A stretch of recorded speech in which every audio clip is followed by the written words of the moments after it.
¿Ven la pantalla?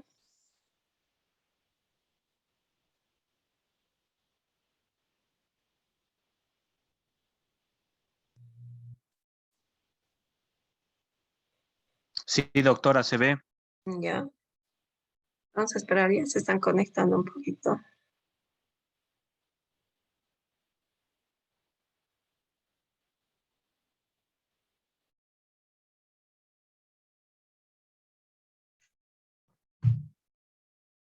A ver, mientras tanto, vamos a ir, ¿qué han puesto en la pregunta 1? ¿Qué es un sistema?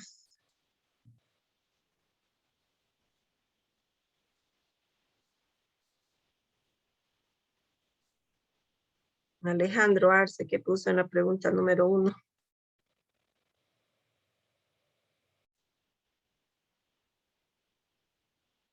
Alejandro, ¿está en clase? ¿No está? Sistema, conjunto de normas, solicitudes e ideologías vigentes en un país. Ya, muy bien. Andrich puso lo mismo.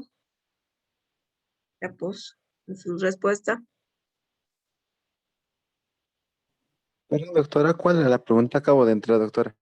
¿Qué es un sistema? Era la primera pregunta, ¿no? Estamos viendo qué han puesto. Ah, sí, doctora. Ya puse que es un conjunto de normas el cual sigue procedimientos, el cual está para regular ciertos funcionamientos en la sociedad. Ya, muy bien. ¿Alguien más que quiera participar y decir qué puso en su respuesta?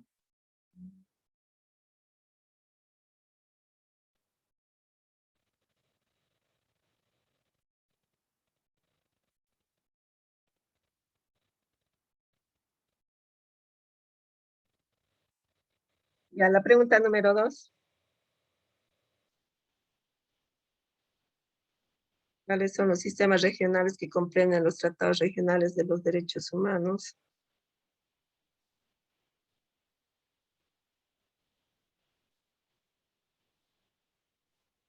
Está compuesto por instrumentos, ¿no? Y mecanismos regionales, desempeñan un papel cada vez más importante en la promoción y protección de ¿qué? De los derechos humanos a nivel mundial, ¿no? ¿Qué han puesto eso? ¿Pusieron?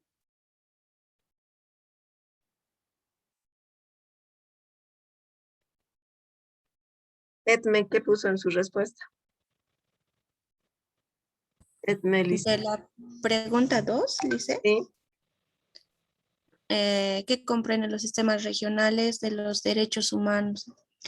Los sistemas regionales comprenden los tratados regionales de derechos humanos, tales como el sistema europeo y el sistema interamericano. Muy bien.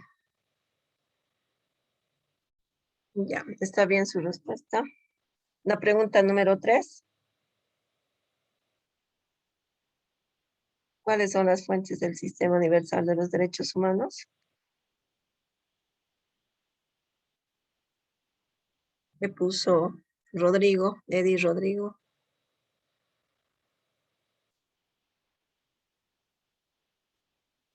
Eddie, ¿está en clases? ¿No está?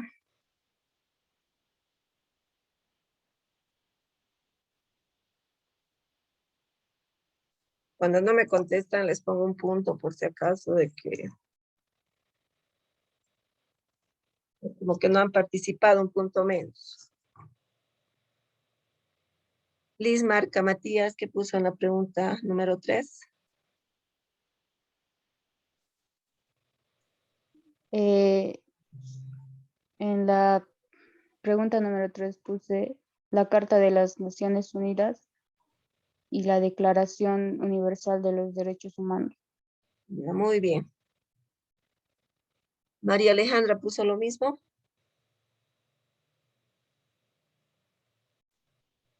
María Alejandra. Doctora, sí, pero yo también puse los tratados específicos sobre derechos humanos. No sé si es oído o está mal. Específicamente estos dos puntos, la Carta de las Naciones Unidas y la Sí, Declaración Universal de los Derechos Humanos. derechos humanos, sí. Allá, doctora, gracias. Porque de las preguntas que les he ido haciendo en clases, va a entrar al examen también. ¿Ya? Estoy bien, doctor. Ya, pregunta número 4. ¿Cuáles son los instrumentos que conforman el sistema universal de los derechos humanos?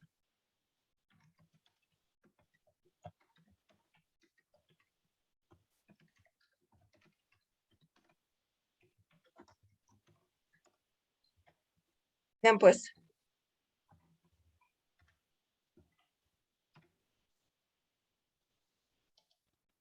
¿Qué puso Alejandro?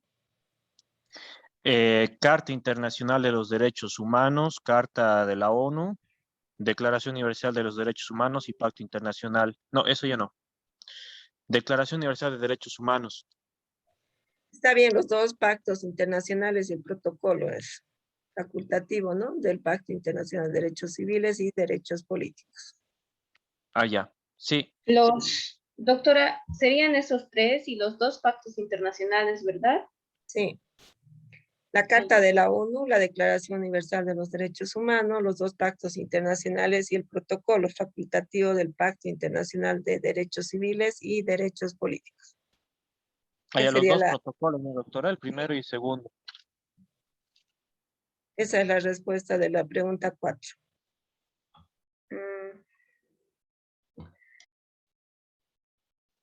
La pregunta número 5. ¿Qué establece la Carta de la ONU? El mantenimiento de la paz y la seguridad internacional, ¿Ya? la igualdad de derechos y de libre determinación de los pueblos y la cooperación internacional en los problemas económicos, ¿Sí sociales y o no? culturales. Muy bien. En la Sí, solución de problemas de carácter económico, social, cultural y humanitario, ¿no? Según lo establece el artículo 1. En su artículo 1. ¿Eso han puesto todos? Sí, doctora. Sí, doctora. Pregunta número 6. Nombre de los 4 sistemas de protección de los derechos humanos. ¿Cuáles son?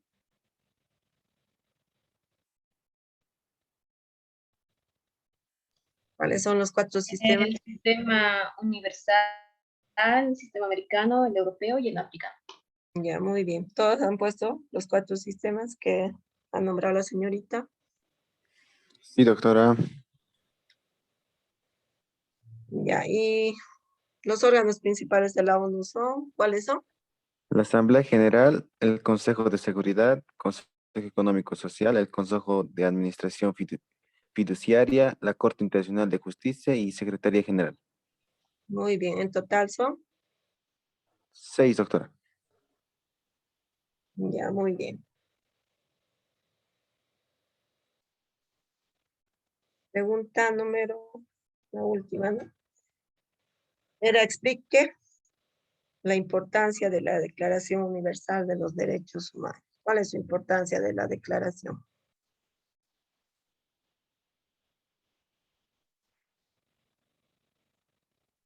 ¿Se han puesto?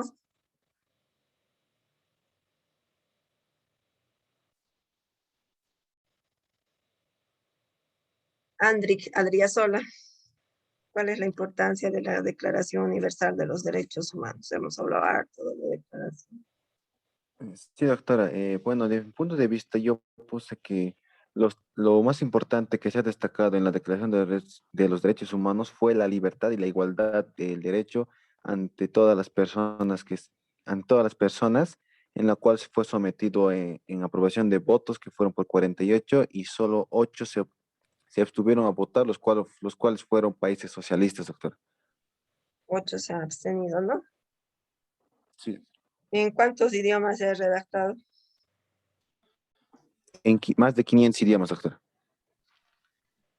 Es el documento que más se ha redactado en varios idiomas, ¿no? Ya, muy bien. Esas eran las 8 preguntas. Creo que todos han respondido bien, ¿no?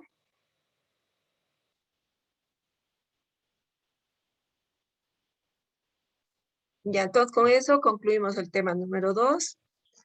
Y vamos a pasar a ver por el tema número 3, que es la Corte Penal Internacional. En su librito lo tienen en la página 97.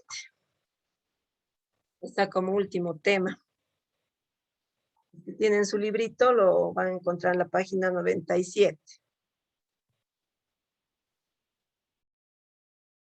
Ya vamos a empezar viendo lo que es la Corte Penal Internacional.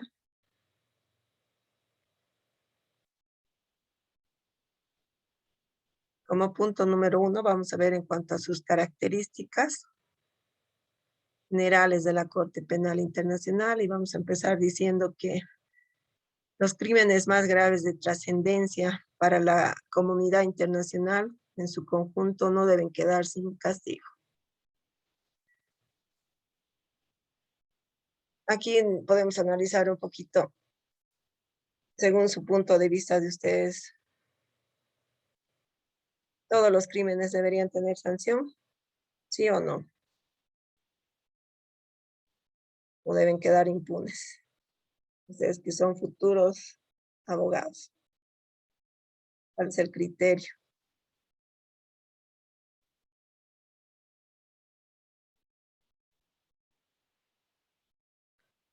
Voy a empezar a anotarles por sus participaciones. Doctora, ¿Sí?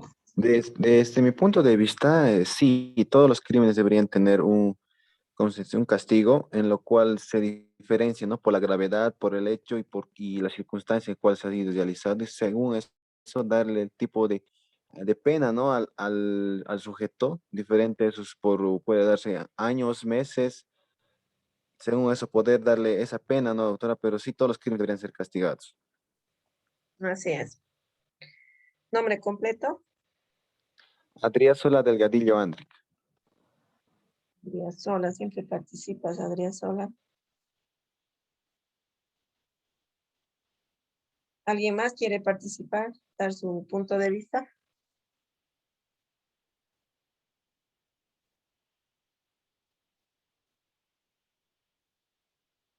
A ver qué dice Herrera Pardo María Alejandra sobre este punto de cuestión de los crímenes.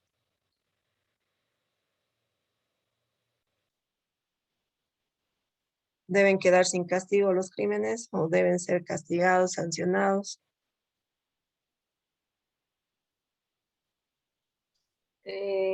Doctora, yo pienso que todos los crímenes deberían ser castigados. Como dijo mi compañero, depende de la gravedad del hecho, a la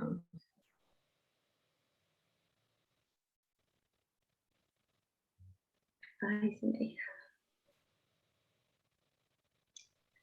Al tipo de crimen, el tipo de crimen que estaríamos hablando, el tipo de delito, y también modificar, ¿no? Las penas que, según el tipo de crimen, sean penas más graves. O sea, si se han cometido varios crímenes, que sean sumatorias las penas y sea más de 30 años de cárcel para los crímenes mayores, como se ven. Ya. Entonces, en Doctora, resumen, sí. también Nombre completo aparte, es Alejandra, ¿no? Un segundito, le voy a anotar a Alejandra. Es Vera Pardo María Alejandra. Ya está anotada, hacia adelante. muy aparte de sancionar lo que son los crímenes, se tiene que hacer mecanismos, acá en Bolivia especialmente, de reinserción en la sociedad, donde podamos dar esa reinserción del recluso en la sociedad, ya que eso no se ve. Simplemente entran, están encerrados y muchas veces más bien adquieren experiencia en los recintos penitenciarios. En la anterior vez hablamos, ¿no? En la anterior clase de que en vez de corregirse a veces salen peor, ¿no? Y hay algunos que realmente les sirve de escarmiento, ¿no? Hay de todo un poco, ¿no? Nombre completo. Alejandro Arce, doctora. Alejandro Arce Montaño. Ya. Ya está anotado, Alejandro. O perdón, Daniel. Arce Montaño, Daniel Alejandro eres, ¿no? Sí, está bien, doctora. Ya. Entonces, en resumen, es que los crímenes no deben quedar sin castigo, ¿no? Entonces, vamos a empezar viendo en cuanto a la Corte Penal Internacional. Es una organización internacional independiente, ya que no es parte del sistema de las Naciones Unidas. Su sede está en La Haya, Holanda, en los Países Bajos. Con arreglo al estatuto, la Corte se caracteriza por ser una institución de carácter permanente, subsidiario de las jurisdicciones penales nacionales, dotada de personalidad jurídica internacional y vinculada a las Naciones Unidas. La Corte Penal Internacional, creada por medio del Estatuto de Roma, adoptado en 1998, tendrá competencia para juzgar a los enemigos responsables por la comisión de los crímenes más graves del derecho internacional. Entre los que se encuentran serían los crímenes de guerra, de genocidio, de lesa humanidad y de agresión. Estos tipos de crímenes son los que se someten a la Corte Penal Internacional. Entonces, son los crímenes de guerra, el crimen de genocidio, los crímenes de genocidio, de lesa humanidad y de agresión.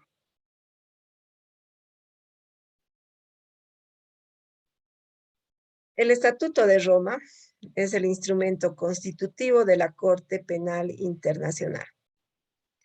Fue adoptado en la ciudad de Roma, Italia, el 17 de julio de 1998, durante la Conferencia Diplomática de Plenipotenciarios de las Naciones Unidas, sobre el establecimiento de una Corte Penal Internacional, el cual es un tribunal permanente con vocación universal, de carácter complementario, respecto a las jurisdicciones nacionales. La Corte Penal Internacional con sede en La Haya, Holanda, y con competencias para juzgar a los individuos presuntamente responsables de haber cometido los crímenes más graves contra la humanidad, que serían el crimen de genocidio, crímenes de lesa humanidad y crímenes de guerra. Continuamos. Su existencia y labor incentivan a las administraciones de justicia de los estados parte del Estatuto de Roma para que investiguen las violaciones de los derechos humanos y las infracciones al derecho internacional humanitario, que constituye crímenes de su competencia, sancionen a los responsables y reparen a las víctimas de estos actos.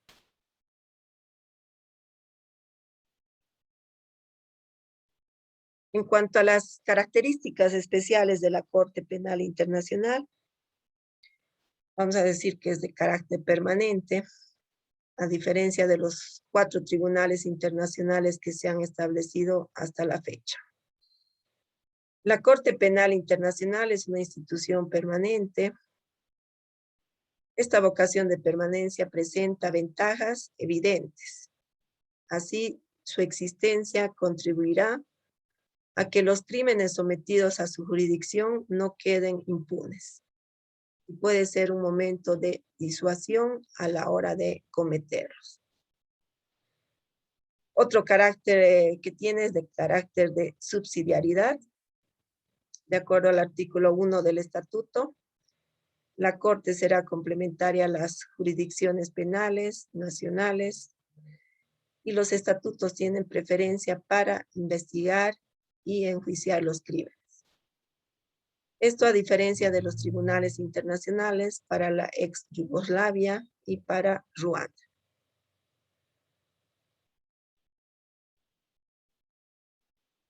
En cuanto al Estatuto Internacional, ello se desprende del artículo 4 del Estatuto, el cual señala que la Corte tiene personalidad jurídica internacional.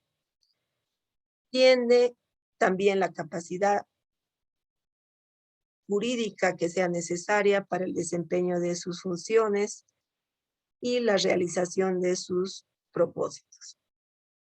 La Corte podrá ejercer sus funciones y atribuciones de conformidad con lo dispuesto en el presente estatuto, en el territorio de cualquier estado parte y por acuerdo especial en el territorio de cualquier otro estado.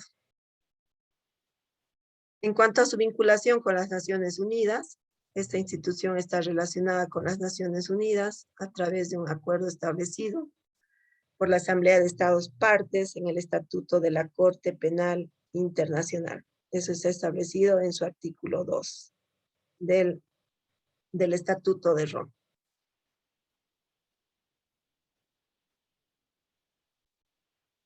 En cuanto a su estructura y organización de la Corte Penal Internacional, está compuesta por 18 magistrados, los cuales son nombrados por el periodo de 9 años y son designados de acuerdo a su preparación personal, profesional y moral.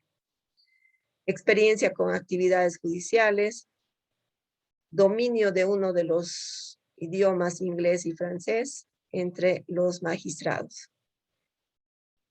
Entre los magistrados se encuentran varones y mujeres. Los magistrados son designados por la Asamblea de Estados en partes y son de dedicación exclusiva con la exclusión de ocupar otros cargos. De acuerdo con el artículo 34 del Estatuto de Roma, de la Constitución Política, de la Corte Penal Internacional, está compuesta por los órganos siguientes. Como punto A tenemos a la presidencia. La Corte está compuesta por un presidente y 2 vicepresidentes. Son elegidos por la Asamblea de Estados por el periodo de 3 años renovable.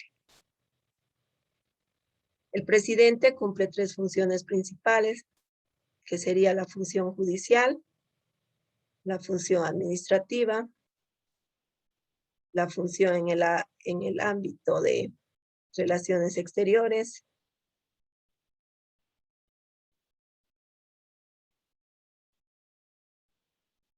Luego, la Corte cuenta con 3 secciones. Como número 1 tenemos una sección de apelaciones, está integrada por el presidente y otros 4 magistrados. 2, sección de primera instancia, de no menos de 6 magistrados. 3, una sección de cuestiones preliminares, de no menos de 6 magistrados. Las funciones judiciales de la Corte realizadas en cada sección por las siguientes salas. La sala de cuestiones preliminares, la sala de juicio y sala de apelación. Ahora vamos a ver el punto C en cuanto a la Fiscalía. Es un órgano separado y actúa en forma independiente. Se integra por un fiscal y fiscales adjuntos. Se encarga de la acción penal, de las investigaciones oportunas, pues solo a él le corresponde la instrucción, porque no existe un juez de instrucción. Esta doble función instructora y acusadora lo convierte en una pieza clave de la Corte Penal Internacional. Su nombramiento es a título personal y deberá ser elegido en votación secreta por los miembros de la Asamblea de los Estados Partes. De acuerdo al artículo 42 del Estatuto de Roma, la Fiscalía estará encargada de recibir remisiones e informaciones corroboradas sobre crímenes de la competencia de la Corte, para examinarlas, realizar investigaciones o ejercitar la acción penal ante la Corte. Los miembros de la Fiscalía no solicitarán ni cumplirán instrucciones de fuentes ajenas a la Corte. Luego vamos a ver como punto D la Secretaría de la Corte Penal Internacional, la cual se encarga de llevar adelante la administración y las políticas que elabora la Corte.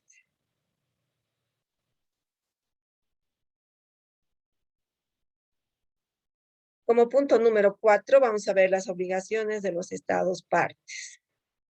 De los estados partes. De los países que conforman, ¿no?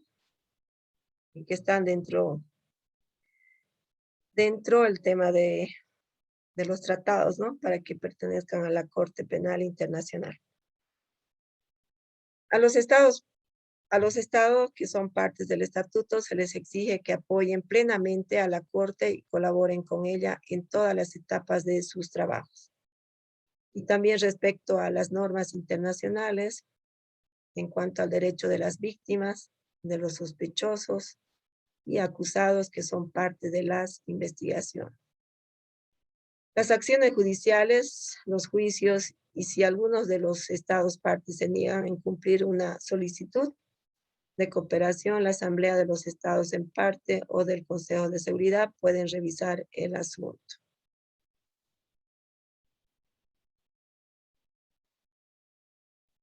Como punto número 5, vamos a ver sus principios de la Corte Penal Internacional, reconocidos en el estatuto, son los siguientes. En el Estatuto de Roma son los siguientes.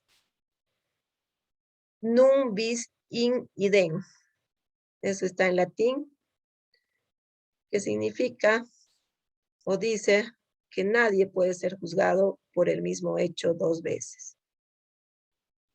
Es un término latín, es un principio general del derecho y más concretamente un principio informador del derecho penal.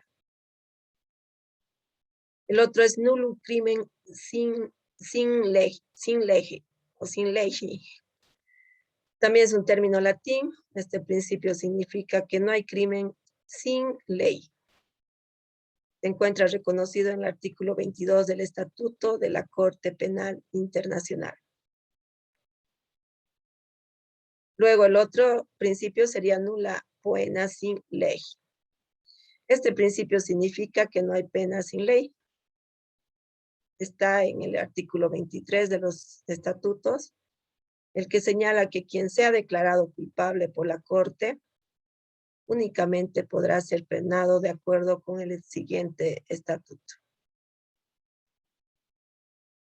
Luego, el tema de la irretroactividad se encuentra reconocido en el artículo 24 del Estatuto de la Corte Penal Internacional, el cual tiene un principio protector hacia la víctima. Es un principio exclusivamente del derecho penal. Eso sería en cuanto a sus principios de la Corte Penal Internacional. Ahora vamos a ver en cuestiones de su jurisdicción de la Corte Penal Internacional. Para llevar a cabo su labor, la Corte Penal Internacional ha dividido su competencia de la siguiente manera. Jurisdicción rationale loci. Rationale lacie sería, ¿no? Por razón de lugar o competencia. Punto B, jurisdicción rationale personae, jurisdicción rationale temporis y la jurisdicción rationale material. Y esto lo vamos a revisar uno a uno, nuestro librito también lo tienen. ¿Quién está con su libro?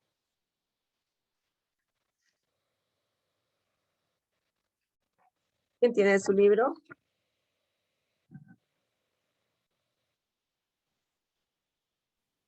Yo, doctora. Ya, estamos en la página 104. Vamos a ver sobre la jurisdicción rationale loci. ¿Lo leo, doctora? Sí, punto A, sí. Inciso A, jurisdicción rationale loci. Como regla general, la Corte es competente para juzgar los crímenes cometidos en el territorio de un Estado parte y los cometidos en cualquier lugar por nacionales de un Estado parte. Sin embargo, existe la posibilidad de que la Corte pueda juzgar crímenes cometidos en el territorio de Estados que no son parte de su estatuto o por nacionales del Estado en cuestión, en dos supuestos que son, cuando los presuntos crímenes son sometidos a la Fiscalía por el Consejo de Seguridad de Naciones Unidas actuando en virtud del capítulo 7 de la Carta de las Naciones Unidas. Esto es cuando califican una situación como una agresión, una amenaza a la paz y a la seguridad, seguridad internacionales o un quebramiento de la paz y a las seguridades internacionales. Y cuando el Estado afectado, mediante una declaración ad hoc, acepta la jurisdicción de la Corte respecto a presuntos crímenes cometidos en su territorio o por nacionales suyos. Ya, muy bien. El punto B. Inciso Jurisdicción B. racional personal. Con relación a Con, las rel- personas, ¿no? Ya, con adelante. rela- con relación a las personas que pueden ser enjuiciadas por la Corte, estas deben cumplir los siguientes requisitos. Ser persona natural. En consecuencia, las personas jurídicas no pueden ser juzgadas por la Corte. Ser mayor de 18 años. No haber sido juzgado anteriormente por el mismo delito. Not bis in idem, salvo supuestos señalados en el artículo 20 del Estatuto. Por otra parte, el Estatuto se aplica a toda persona con independencia de su cargo, en particular la inmunidad bajo el derecho nacional o internacional de los jefes de Estado o de gobierno. Miembros de un gobierno o parlamento no impedirán a la Corte ejercer su jurisdicción. En lo relativo al cargo de los presuntos criminales, el estatuto regula la responsabilidad penal de los jefes, distinguiendo entre superiores militares y civiles, según el artículo 28 del estatuto. Por último, cabe señalar con respecto a la competencia de la Corte en razón de la persona. El caso de los menores de edad, el artículo 26 del estatuto señala al respecto que la Corte no será competente respecto de los que fueron menores de 18 años en el momento de la presunta comisión del crimen. Ya, un ratito vamos a hacer un paréntesis aquí, ¿no? La jurisdicción racional de personas, que es con relación a las personas, ¿no? Que pueden ser enjuiciadas por la Corte y estas deben cumplir los siguientes requisitos. Sí o sí tienen que cumplir estos 3 requisitos para poder ser enjuiciados ante la Corte, ¿no? En primer lugar, ser persona natural. En consecuencia, las personas jurídicas no pueden ser juzgadas por la Corte. Ser mayor de 18 años. Y tercero, no haber sido juzgado anteriormente por el mismo delito, non bis in idem, salvo supuesto señalado en el artículo 20 del estatuto. ¿Ya? Entonces, para ser juzgados ante la Corte, sí o sí hay que cumplir estos 3 requisitos importantes que los mencionan acá. Ya, adelante, el punto C, por favor. Sobre la jurisdicción rationale temporis. Inciso sería, la Corte solo tiene jurisdicción respecto a los crímenes cometidos con posterioridad a la entrega en vigor del estatuto o con posterior a la fecha en la que el estatuto entra en vigor para un Estado. Sin embargo, se permite a los Estados excluir la competencia de la Corte sobre los crímenes de guerra cometidos en su territorio o por sus ciudadanos durante un periodo no renovable de 7 años después de la entrada en vigor del estatuto con respecto al Estado en cuestión, con lo cual el papel de la Corte puede quedar desvirtuado, aunque dudamos que hayan estatutos, Dados. que hayan estados que hagan uso de esta opción. Muy Inciso bien. C. Jurisdicción rationale materiae. La Corte es competente para juzgar una serie de crímenes por su importancia y amplitud. No obstante, si nos interesa subrayar aquí que al ratificar el estatuto, los estados aceptan,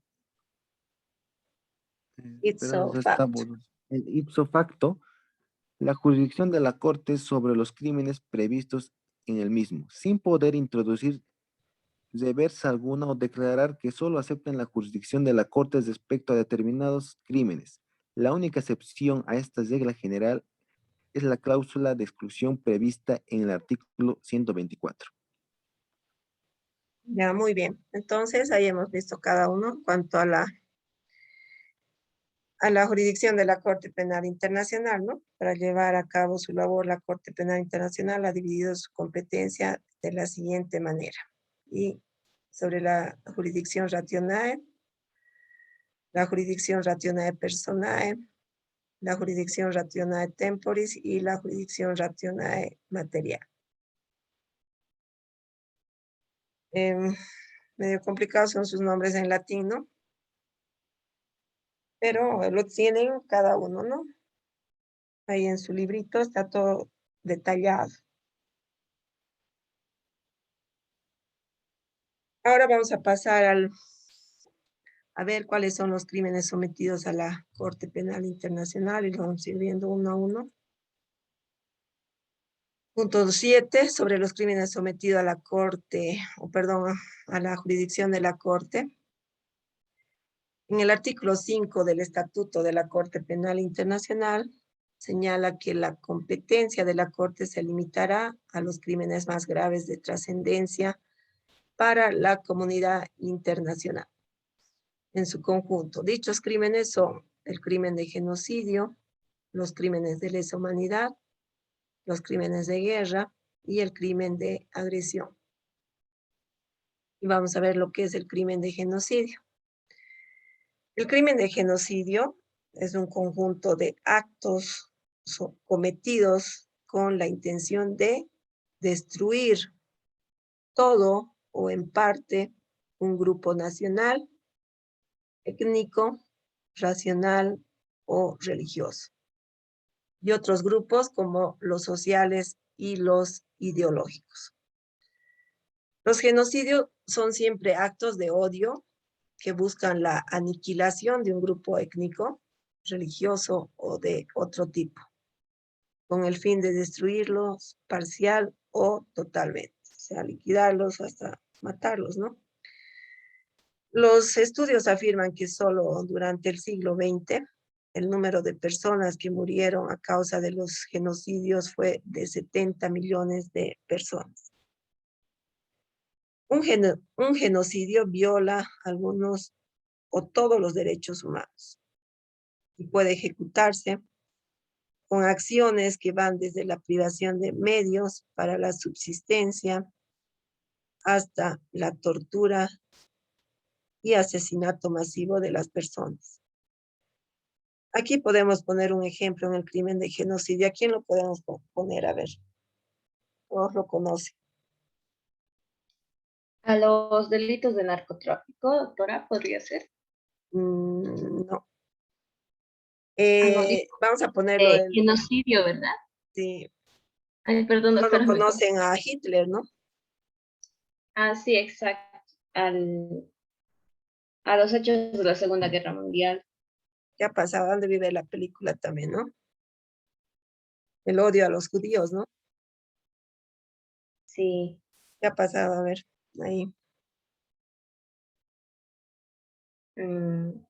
Los encarcelaban y los trataban como sus esclavos, los hacían trabajar y los mataban. Ese es un claro ejemplo, ¿no? Las muertes que ha ocasionado Hitler, ¿no? Adolfo Hitler. Como tanta gente ha muerto, ¿no? Estaban matados. Cómo era el odio a los judíos, ¿no? ¿Quién ha visto la película? Yo no he visto completo. A ver, lo voy a ver. ¿Qué se llama la película? Para empezar, no me acuerdo. ¿Quiénes han visto la película?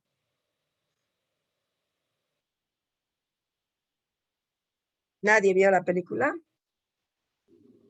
Yo he visto una referente, doctora, no sé si es de esa que habla, que se llama El pianista, donde muestra gran parte cómo los han torturado a los judíos. Yo también, doctora, vi una, pero no es, Hay es una más o que menos no recuerdo el diferente. nombre, no sé si es la misma. Cuando al niño le hace creer, ¿no ves, papá, que todo es un juego? ¿Recuerda? 1000 puntos, Lice, o algo así. Ahorita no la tengo en mi cabeza y no me acuerdo. Pero es bien triste esa película y es Doctora, ¿no referente. es el niño de las pijamas rayas, creo que es? Ese